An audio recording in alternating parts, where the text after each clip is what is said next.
Design Excellence 2019 to receive the gold medal. Ladies and gentlemen, Professor Dr. Architect Jimmy Lim, PAM Gold Medalist 2019 for Design Excellence.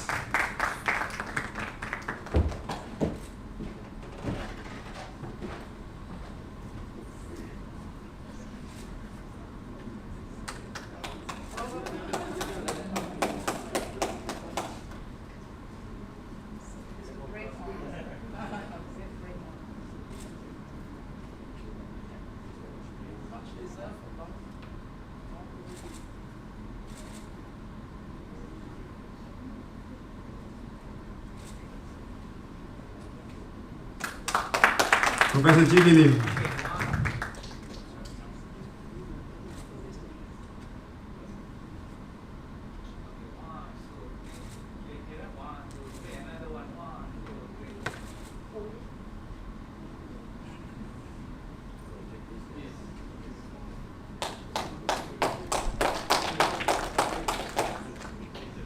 Thank you, Architect Lillian. You may now leave the stage.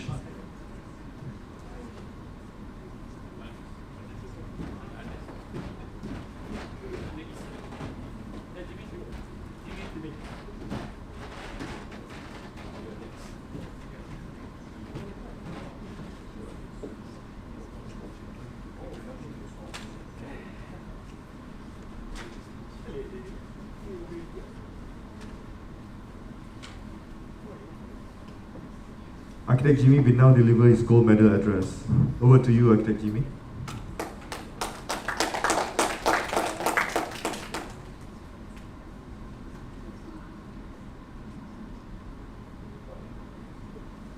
Good evening, ladies and gentlemen, fellow architects, Lillian Tay, President of PAM, fellow past presidents, future architects and students. I stand here this evening humble at the thought that the Institute should honor me with the gold medal for design excellence.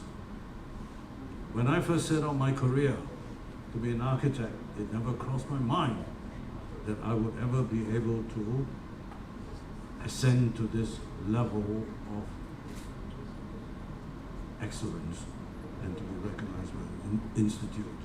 For this, I'm very humble. I'd like to say thank you.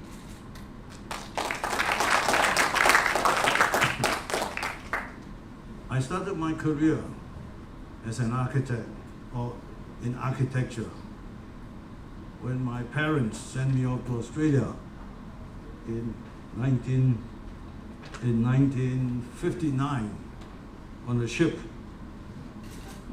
I went to school and I started architecture in 1964 and graduated in 1969. Thereafter, I started my career as a professional architect. When I was in school at the university, we were involved in quite a lot of students' activities. We used to campaign for the freedom from hunger, stop the Vietnam War. When John Woodson resigned, we were out in the streets demonstrating. I wonder what's happening. Am I supposed to turn the slides on or something? Oh, okay. Here, my fault. So went to Sydney in the ship. You see, in those days, the ship took 12 days from Singapore to Sydney. This ship that you see there is the Iberia.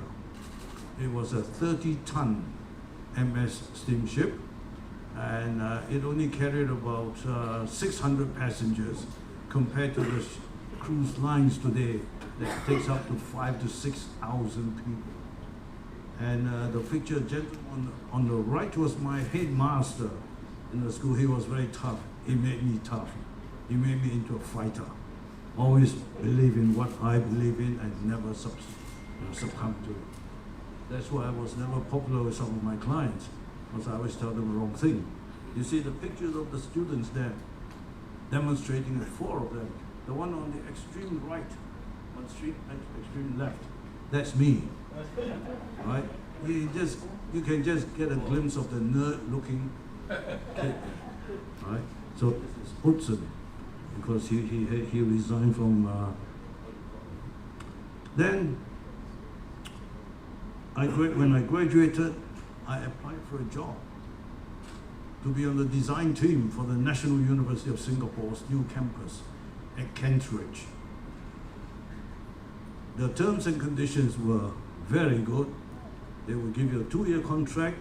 They send you to Singapore with your family. They pay for all the expenses. When you're in Singapore, they will give you housing, they'll give you a car, they'll give you all sorts of things. And after the contract, they will send you back to repatriate back to Australia. I said that's fine, because at that time I had already applied for permanent residence, and I was a permanent resident of Australia. My daughter was born there, and I intended to stay on in Sydney, Australia. So I applied. After, in those days we don't have email, faxes or anything, letter writing. Letter used to take 4 to 5 days, either way. So it took a year to negotiate your terms and conditions. So great. After that, they say go for medical checkup and all that. I got a job. They say, you got a job. I said, terrific, I've got a job. Please give me my contract. So when they sent me the contract, I opened it up. The first thing is that you shall, for all intent and purpose, be deemed to have been recruited from across the causeway. I was in Sydney. Which causeway are they talking about, I wonder? So after consulting some people in the Malaysian High Commission, and I said, yeah, they're offering you a contract from Johor. You go over by bus every day. There's a contract. I said, excuse me, that's not what they said in the advertisement. So anyway, I asked them, they say, yeah, well, that's it. See, you are Malaysian citizen. We cannot give you this. That contract is for the orang putih, the expats. This is the way government think, the Singapore government. They look down on Malaysia, and that pissed me off.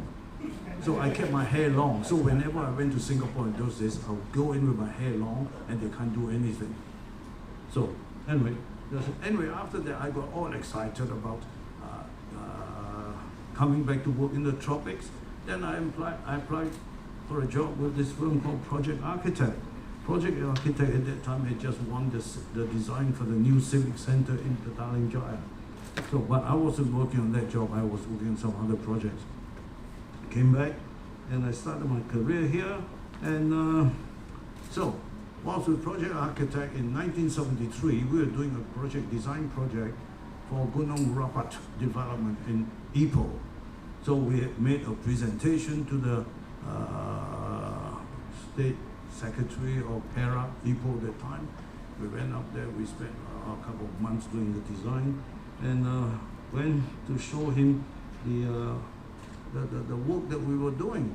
So, but before he started looking at all design, like all good government servants, they all divert your attention, you know what I mean? You know what I'm talking about?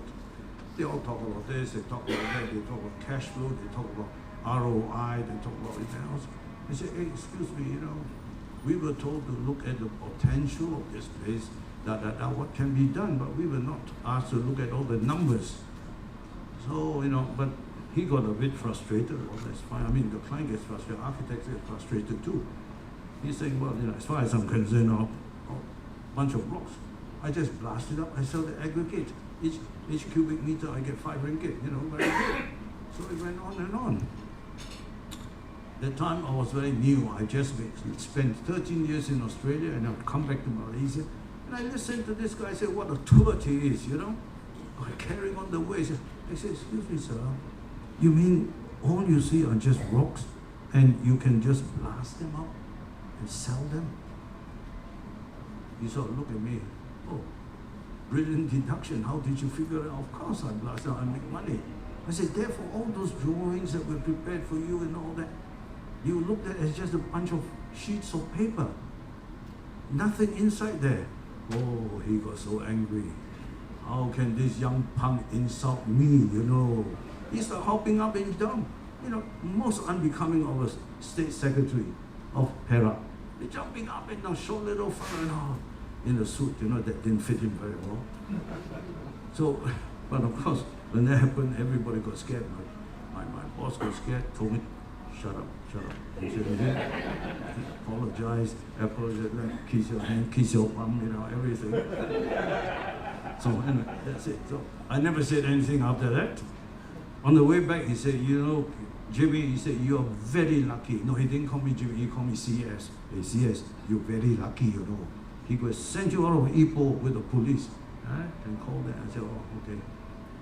What is not often you get sent out of a place with police escort, you know what I mean? So never mind. So that's life. So I started my practice in 1978. And before I knew it, whole of KL was talking about monorail. PAM was talking about monorail. Everybody, including Lat was also talking about monorail, right? And he made many cartoons about monorail. We were all very worried what effect it's going to have on the environment. I mean, those days we architects were a bit silly. We were worried about environment, pollution. But now you look at KL, you've got flyovers here, flyover there, everywhere. You go up to where's the place where curve is? What's the Kota Damansara or something? That whole place is like crazy concrete, Anyway, never mind. So PAM, we were very concerned. Those days we were very dynamic. This was at the time when Ken Young was going to take over as president of PAM. He, David Tay, and a few other fellows, had just thrown the old guards out, and Ken was elected the president. So the information committee under Ruslan Khalid called for a meeting. I was the co-chairman. I called a meeting. Everybody was there. You name it. Kamil Marikan was there. Lee Kong Len was there. Nyong was there. Fei Chia was there, of course. Kenya was there. David Tay. Everybody. I don't know any of you were there because you're all too young, right? So everyone said we must resist. Okay, so that was it. We said we will do that. And 2 weeks later, I got a call from Raja Dure. He said, hey, the newspaper wants to talk to you. I said, why? He said, well, apparently the supply of the monorail is in town. They're going to see Dato' Banda. I said, oh. I said, why didn't you speak to Ruslan? He said, oh, Ruslan is overseas on holiday. You are the co-chairman. You have to do the talking. Okay, so I talked. So when you talk, and you never know what the newspaper write, what? So next morning, next day, in the afternoon, when I opened the Malay mail, I tell you, I couldn't believe my eyes. On page 2 and 3, right across, it says monorail, white elephant, quote, Jimmy Lim, pen grabber. So I was responsible for calling I never said it was a white elephant. I just outlined all the things that we had discussed that were bad. But never mind. I mean, the moral of the story, sometimes you have to speak and tell what is expected, right? So next thing, I found out that Dato' Banda had freaked out. That time was Elias Omar. Elias Omar was freaking out. He was jumping up and down. But thank God Elias was a bit tall, yeah. So when he jumps, you can see him. When a short fella jumps, he looks a bit funny. So Elias Omar was very angry. Called out PAM, said, "Hey, who is this Jimmy Lim? He should be sacked from the Architects Association. He should not be an architect, not allowed. How can he say things like that insult the sensitivity of Dato' Banda?" So, but I didn't know, but this was apparently conveyed to all the past presidents, and all the past presidents were shaking like nobody's business. You know what was shaking? They're all shaking all between their legs. And the time Kenya had just been president 2 weeks, he also didn't know what to do, and he was going, Okay. So, they had a meeting. They called a meeting to discuss about this issue, and they wanted to know why did Jimmy Lim say that it was a white elephant. But then they did not ask Jimmy Lim to be present to explain. They decided among themselves. They said what they did. So I was waiting outside hoping to be called in, but they did not. This was in the old Tangsi building. Next moment, Raja Dure, the predecessor of Asia, came running out and said, "Hey Raja, what's happening?" "Oh, cannot talk, must go to the press. I said, what the hell is he going to the press for? Well, I was to find out next day. Next morning, in all the newspapers in KL, under classified, apology. PAM wishes to apologize to Datuk Bandar alias Tan Sri, no, doctor in those days, he was Dr.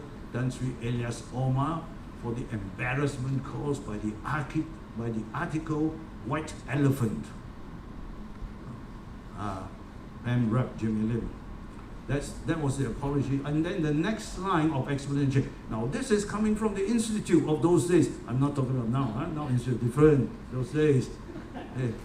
Jimmy Lim, although a council member, was speaking on his own behalf. Wow. Talk about backstabbing. What Mahathir is doing now is nothing compared to those days. So your institute hanging up to try, please kill him. What to do? That's my life. So, but I thought my career finished. Yeah. How could you go through your institute, disown you publicly in all the newspapers?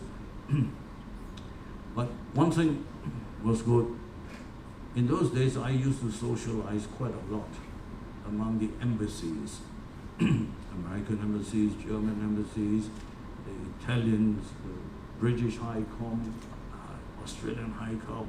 Used to go to parties, every week there was cocktail parties. And then when I went there, people used to come up to me and say, hey Jimmy, good on you. I said, what for? They said, for speaking up about the monorail. Oh, I said, yes. I was almost killed by my institute. Oh, your institute, I tell you, they've got no you-know-what between the legs. You are the only one who had it. Good on you. And it happened quite right. And after a while, I said, hey, it's okay, eh? Maybe my career not tamat yet, I can still carry on. Well, I carry on, and I'm here tonight, so I'm very grateful for that. So, that's life,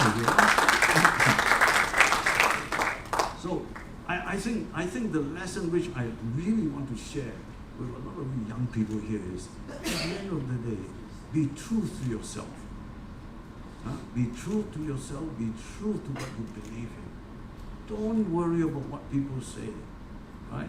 Like our President Lilian Tay earlier on said, I did a lot of things that people don't think about, and my passion used to get me into trouble, all sorts of things. But heritage is something which was, to me, very important, because it's about us. Who are we? Right? We are Malaysians. Is that what I always say? Today was yesterday's tomorrow. Just as today will become tomorrow's yesterday.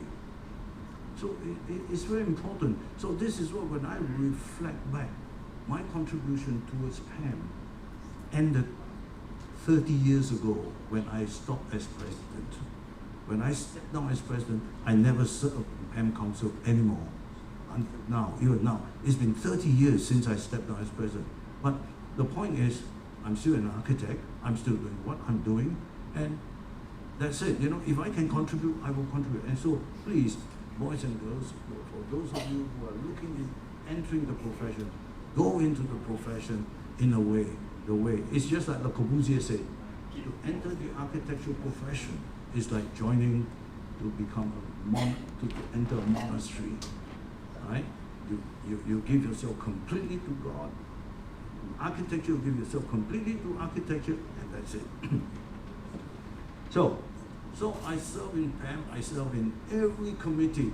I was co-chairman, then chairman of all the committees we are in PAM.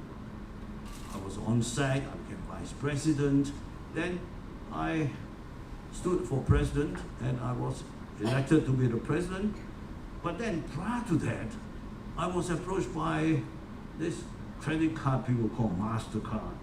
Well, they were doing this series, Master, they want to do Master horticulturist, Master dentist, Master woodcutter, Master violinist. Then they said, hey, architect should be quite good, so they wanted a Master architect. So I was approached, then I said, well, I'm not saying I am good, I'm advertising to say that I use this MasterCard. Then they say that, well, if you use a MasterCard, then you must be some master of somebody. So that was the. So I said, okay. So I did it. So they came. We had a lot of fun making the thing and all that. So when this whole thing came out, it was in the Time magazine. It was in all those, Fortune, Newsweek, Southeast Asian thing. Was in the television, local television, international television.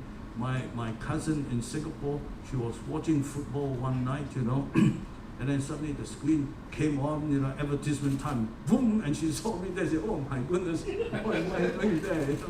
So it was everywhere. But anyway, cut a long story short, we got a Singapore Institute of Architect, a little bit like that. That time, King Soon was the president. There King Soon, I think he's now for our something here. So they reported to Lembaga. So Lembaga said, oh, advertisement, yes. I don't know who was in LIM then, those days, you must check, those people who were in. So they went, oh yes, they wrote me, you must explain, you have been advertising, calling yourself, describing yourself in superlative terms and all that. So you have breached the code of conduct. So the hearing will be, I don't know, some days. So we waited. Then later on they sent me a letter. Oh, your charge of advertising has been changed to conduct in the opinion of Lembaga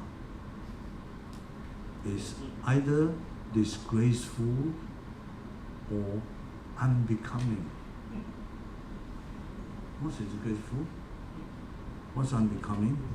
It's neither here nor there, right? So, could be anything. I don't want to describe what I think could be. But that time, my good friend Vincent Powell Smith told me, yes, I think you must have done something to Kington Low to get him so upset with you, didn't you? Never mind. So anyway, the board found me guilty, and I was fined, and that's the story of my life. So I thought, well, what to do? In 1988, so I took over as the PAM president. I still continue, and then after that I stepped down because I think the fact that I was fined by the Lembaga would have been too much of a disgrace for them, to have someone sitting in the council. So ever since then, so I thought life would carry on, and then suddenly, when I was in Penang, I was talking about heritage, preserving heritage, which I've been saying for a long time. Don't cut the hills, don't cut the trees. And suddenly, the chief minister sued me. He said, hey, you have defamed me. Excuse me, how am I defame you? I don't know, but the fellow a bit thin-skinned when he wants to be.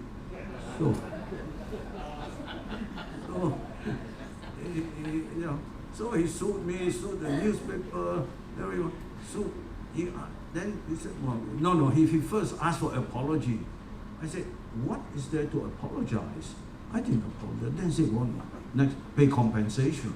I said, pay compensation for what? You haven't lost anything? I haven't damaged anything? Oh, but now anyway, took a suit because he had a lawyer who was a very good boy, He got doctorship after the case, the lawyer. So he sued us for 300,000. Of course, in Penang, the first round, the Penang High Court judge, of course, we lost. Then we appealed to Putrajaya. Putrajaya threw it out, and that's it. Finished. And see, there you are.